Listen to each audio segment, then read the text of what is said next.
আওয়ামী লীগকে নিষিদ্ধ করা জরুরি হয়ে পড়েছে এবং এতে লেট করা যাবে না। যত লেট করা হবে জনগণের তত মাশুল দিতে হবে, আরও বেশি প্রাণ যাচ্ছে। এই জন্য আমি এই আলাপটা তুলতে চাই, আওয়ামী লীগকে নিষিদ্ধ করা জরুরি। আমি সরকারের উপদেষ্টাদের সাথে কথা বলবো, সশরীরই কথা বলবো বাংলাদেশে এসে, যে আওয়ামী লীগকে নিষিদ্ধ করতে হবে এবং লেট করা যাবে না। হ্যাঁ, চূড়ান্ত নিষেধাজ্ঞা বা স্থায়ীভাবে তাদের রাজনীতি নিষিদ্ধ করা, রেজিস্ট্রেশন বাতিল করা, এটা সময় সাপেক্ষ, বিচার হবে অপরাধ ট্রাইব্যুনালে সংগঠন হিসেবে তারপর। কিন্তু জনগণের জানমালের নিরাপত্তার জন্য এবং বিপ্লবকে সংহত রাখার জন্য আওয়ামী লীগের রাজনীতি বা কার্যক্রমের উপর সাময়িক নিষেধাজ্ঞা অ্যাটলিস্ট দিতে হবে। এটা হচ্ছে আমাদের জরুরি দাবি। এক্ষেত্রে বিএনপিও সঠিক অবস্থান নিয়েছে। বিএনপি নেতারাও বলছে আওয়ামী লীগ নিষিদ্ধ করা জরুরি, আওয়ামী লীগকে নিষিদ্ধ করতে হবে। এমনকি শেখ হাসিনার বক্তব্যকে প্রচার করলে সেই মিডিয়ার বিরুদ্ধে ব্যবস্থা নেওয়া উচিত। শেখ হাসিনার বক্তব্য ছবি প্রচার করা যাবে না, এই নীতিমালা করা দরকার। কারণ কি দেখেন, কেন জরুরি আওয়ামী লীগকে নিষিদ্ধ করার?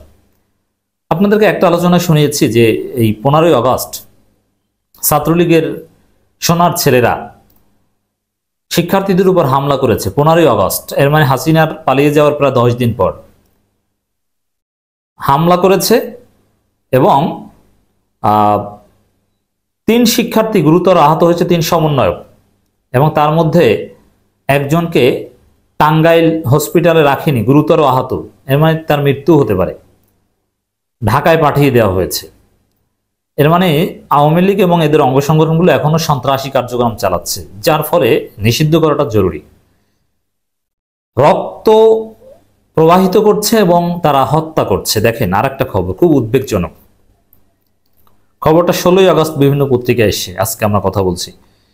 কুমিল্লায় বিএনপি আওয়ামী লীগ সংঘর্ষ, একজনকে কুপিয়ে হত্যা। একটু খেয়াল করেন নিউজটা।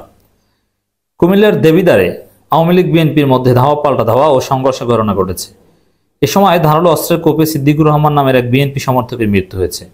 এ ঘটনায় আরও অন্তত 8 জন আহত হয়েছে। আহতদের উদ্ধার করে দেবিদার উপজেলা স্বাস্থ্য কমপ্লেক্স ও কুমিল্লা মেডিকেল কলেজ হাসপাতালে পাঠানো হয়েছে। চিন্তা করেছেন, এখনো আওয়ামী লীগের সন্ত্রাসীরা শেখ হাসিনা গণহত্যার পর থামেনি, এখনো মানুষকে কুপিয়ে হত্যা করছে। অতএব এই সংগঠনকে নিষিদ্ধ করা কি জরুরি নয়? যারা শিক্ষার্থী, এই স্বাধীনতা যুদ্ধের মূল নায়ক, বৈষম্য বিরোধী ছাত্র আন্দোলনের সমন্বয়কদের আহত করছে এবং বিএনপি নেতাকে কুপিয়ে হত্যা করছে, সেই সংগঠন বাংলাদেশে রাজনীতি করবে, তারা শোক পালন করতে যাবে। আপনি এইটা চিন্তা করেন কিভাবে?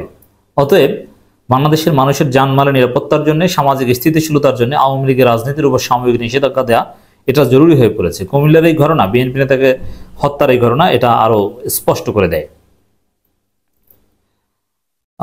নিহত সিদ্দিকুর রহমান দেবিদার উপজেলার সাইচাপড়া এলাকার আব্দুল কুদ্দুসের ছেলে। দেবিদার থানা পুলিশের ভারপ্রাপ্ত কর্মকর্তা ওসি নয়ন মিয়া ঢাকা পোস্ট কেবল এ বিষয়ে নিশ্চিত করেছেন। মানে এটা নিশ্চিত, একেবারে বিভিন্ন পত্রিকায় এসে, আমি ঢাকা পোস্ট থেকে আপনাদের শোনাচ্ছি। স্থানীয়দের বরাত দিয়ে ওসি বলেন, গত 5 আগস্ট সরকার পতনের দিন সাইচাপাড়া এলাকায় আওয়ামী লীগ নেতা আমির মেম্বারের কার্যালয় ভাঙচুর করে বিএনপি নেতা সেলিমের পক্ষের লোক। এই ঘটনা নিয়ে শুক্রবার সালিশ বৈঠক বসে। সালিশ বৈঠকে ফের উত্তেজনা সৃষ্টি হয় দুই পক্ষের। এ সময় ধাওয়া পাল্টা দেওয়ার সংঘর্ষ বদলে বিএনপি সমর্থক সিদ্দিকুর রহমান সহ বেশ কয়েকজনকে ধারালো অস্ত্র দিয়ে কুপিয়ে গুরুতর আহত করা হয়। এ সময় ঘটনাস্থলে সিদ্দিকুর রহমান মারা যান। তাকে উদ্ধার করে কুমিল্লা মেডিকেল কলেজ হাসপাতালে নিয়ে গেলে কর্তব্যরত চিকিৎসক তাকে মৃত্যু ঘোষণা করেন।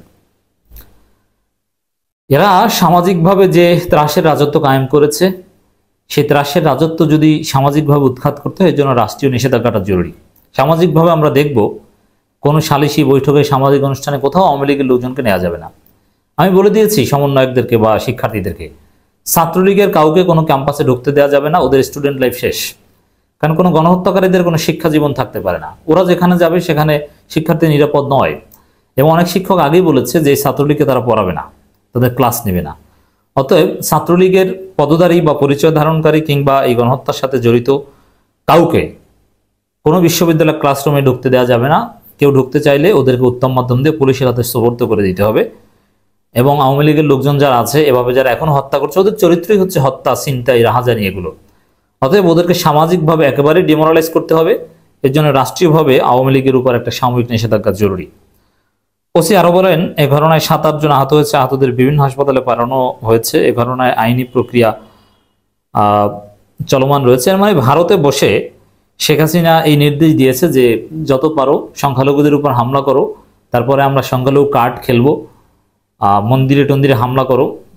অনেক হামলাকারী মন্দিরে হামলা করতে গিয়ে ধরা পড়ে তারপরে বলেছে যে আসলে এটা তাদের রাজনৈতিক পরিকল্পনার অংশ, এবং বিভিন্নভাবে ফাঁস হচ্ছে তারা কোটি কোটি টাকা বাজেট করছে দেশে বিশৃঙ্খলা সৃষ্টির জন্য। বিএনপি নেতাকেও কুপিয়ে হত্যা করছে, শিক্ষার্থীদের উপর আহত করছে, সমন্বয়করা আহত হয়ে হসপিটালে যাচ্ছে। তো সব দিক মিলিয়ে দর্শক, আওয়ামী লীগের উপর নিষেধাজ্ঞা দেওয়াটা জরুরি হয়ে পড়েছে। বিএনপি নিষিদ্ধ করতে চায়, বিএনপির অনেক নেতাই বলেছেন যে সন্ত্রাস বিরোধী আইনে আওয়ামী লীগকে নিষিদ্ধ করা উচিত প্রজ্ঞাপনের মাধ্যমে। বিএনপির অবস্থান সঠিক, অতএব আমরা দাবি করছি আওয়ামী লীগকে জরুরি নিষিদ্ধকরণ।